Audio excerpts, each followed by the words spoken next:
Hello friends, स्वागत है आपका मेरे चैनल पर। आज मैं बहुत ही टेस्टी बिना कोई झंझट आइसक्रीम झटपट घर में बना सकते हैं और बच्चों को तो बहुत पसंद आएगी। तो इसको बनाते कैसे हैं ये भी देख लेंगे। तो इस तरह से आप घर में आइसक्रीम बना करके एंजॉय कर सकते हैं। बच्चे बहुत खुश होंगे अगर आप घर में इस तरह से ढेर सारी आइसक्रीम बनाएंगे तो इसको बनाने के लिए यहाँ पर सिर्फ मैंने एक आम लिया है।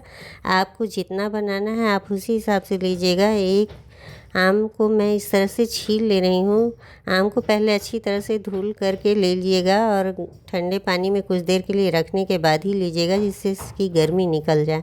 और फिर इस तरह से सारा इसको छील करके और इसके हम छोटे छोटे टुकड़े कर लेंगे।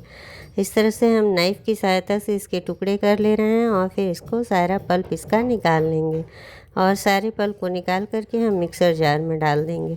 इस तरह से आप आइसक्रीम बनाइए, आपको बहुत पसंद आएगी और झटपट से ये बन भी जाती है घर के ही सामानों से। ना ही इसमें कुछ बाजार का कुछ अलग से नहीं लाना पड़ेगा, बस जो आपके घर में है आप उसी से बना सकते हैं। तो यहाँ पर हमने सारे पल्प को आम के निकाल लिया है और इसमें हम स्वाद अनुसार चीनी डाल दे रहे हैं और फिर उसके बाद आम जितना मीठा उस हिसाब से थोड़ा सा मैंने गाढ़ा दूध डाला है और इसको हम इस तरह से पेस्ट बना लिए हैं।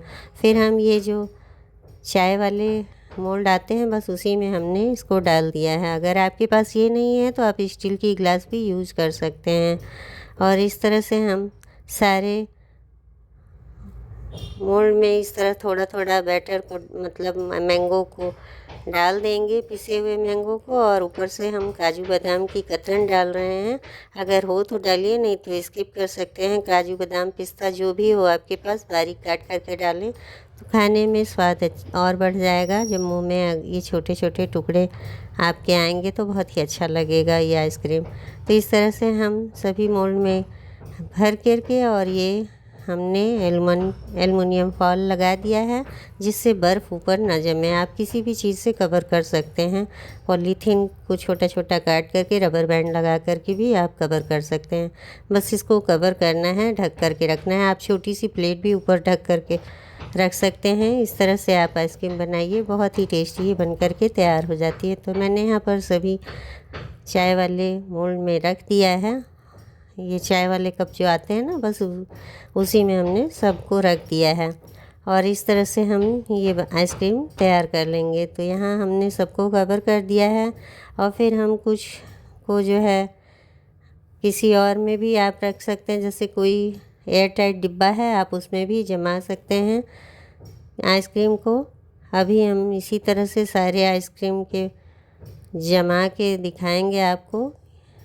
सारे आम के जो पल्प हैं उसको हम सब इस तरह से जमा देंगे और अच्छे से कवर कर देंगे।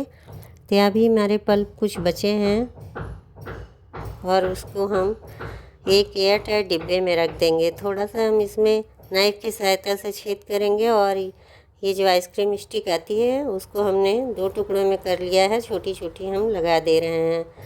तो हमने एक आइसक्रीम स्टिक से 2 बना लिया है, क्योंकि मेरा कप छोटा है। हमने छोटा छोटा स्टिक इसमें लगा दिया है और इस तरह से हम इसको फ्रीज़र में रख देंगे 10-12-15 घंटे के लिए और इसको हम उसके बाद निकालेंगे। तो हम एक रात के लिए रख दे रहे हैं और दोपहर में फिर निकालेंगे, ठंडा ठंडा खाएंगे तो बहुत ही अच्छा लगेगा। और ये हम एयर टाइट डिब्बे में भी कुछ रख दे रहे हैं। इसमें भी हम काजू बादाम बीच में कतरन डाल करके और सारे मैंगो को हम इसमें पल्प को डाल दे रहे हैं और फिर इसको भी हम कवर करके रख देंगे। ये भी बहुत ही सुंदर सा आइसक्रीम बन करके तैयार हो जाएगी। आपके पास जो भी एयर टाइट डिब्बे हों जो स्टील वगैरह के, उसमें भी आप रख सकते हैं। सभी को हम फ्रीज़र में रख देंगे और ये देखिए 10-15 घंटे बाद मैंने दोपहर में निकाला तो इस तरह से बहुत ही टेस्टी सी आइसक्रीम बन करके तैयार हुई है। तो चलिए इसको सबको निकाल लेते हैं। तो पहले हम एल्युमिनियम फॉयल को हटाएंगे और इसको थोड़ा सा कैंची से काटेंगे और इसको आसानी से हम निकाल लेंगे। बहुत ही टेस्टी और बहुत ही कम समय में, मतलब बहुत ही कम सामान में ये बन करके तैयार होती है, कम समय में नहीं। कम समय तो लगता नहीं, 10-15 घंटा तब भी रेफ्रिजर में आपको रखना पड़ेगा एक रात को। और फिर इस तरह से इसका हम सारा कट करके निकाल देंगे और ये आइसक्रीम निकल गई। इसको हम कैंची की सहायता से थोड़ा सा कट करेंगे, फिर उसके बाद हम सारा हटा देंगे। ये कागज़ वाला जो हमारा चाय का कप है उसको हम निकाल के हटा देंगे और ये हमारा आइसक्रीम बन कर के तैयार हो गई। देखिए कितनी सुंदर है और कितनी क्रीमी है, ना बिना इसमें कुछ बाहर का हमने कुछ भी इसमें कोई और अलग से सामान नहीं डाला है। जो घर में था वही हमने उसी से बनाया है और ये खाने में तो बहुत ही टेस्टी थी। तो हमारे बेटे को तो बहुत पसंद आया। आप भी बना करके एक बार ज़रूर ट्राई करिएगा। और इसको भी हम पानी में थोड़ा सा डिब्बे को घुमाएंगे और उसके बाद इसको किसी भी बर्तन में निकाल लेंगे और इसको भी हम कट करके आपको दिखाते हैं। बहुत ही टेस्टी ये भी बन करके तैयार हो गई। और इसको देखिए आप कितनी अच्छे से ये जम गई है। और इसको हम 4 भाग में कट करके इस तरह से 1 2 3 और 6 टुकड़े हमने बना लिए हैं और सबको हमने इस तरह से सर्व कर दिया। बहुत ही टेस्टी। आप भी इस रेसिपी को ज़रूर ट्राई करिएगा।